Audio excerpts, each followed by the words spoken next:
What's up, YouTube?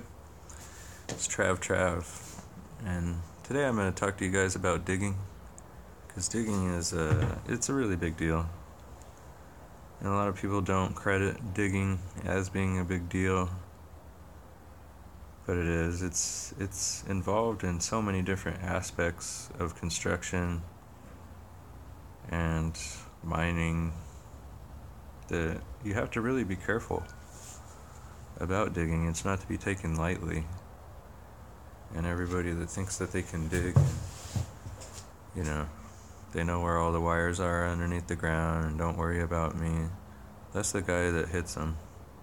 Trust me. They get all confident that they know where everything's at. Before you know it, their heavy equipment's wrapped around a whole bunch of wires, and it costs a lot of money, and it's very dangerous. So if you are digging in the city, call 811. I mean, if you're mining out in the mountains, well, way up in the mountains or something, you don't need a permit.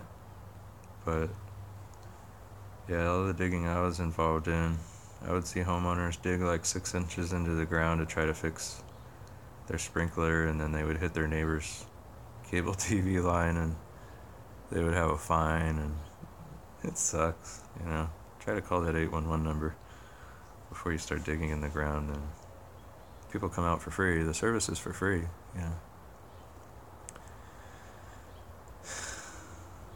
It's sad though. People don't really know what kind of risk they're taking when they're digging in the ground. And there's power wires underneath the ground. Those are very scary things once you start getting involved in 12 kilovolts. There's even 66 kilovolts running in the ground in some spots. I remember I called my friend one day and I said, "Hey man, you got a 66 kV damage," which means the excavator ran into your line and electricity went everywhere. And he's like, oh. People kept doing that to me, so you had to do it back, but it's not funny. It's not a joke. And in my time, I'm very proud that nobody died while I was covering the cities that I was covering. And yeah, I'm proud of that, because I was spread pretty thin. There wasn't a lot of me going around. So I was watching out for people, and there were people that didn't call me, and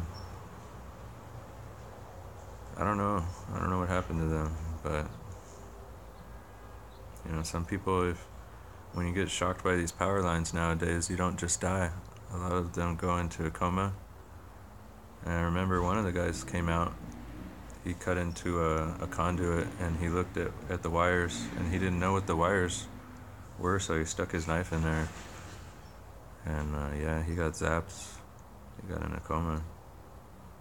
So you're supposed to call 811. You call before you dig, and they will tell you exactly what wire it is, pretty much everything.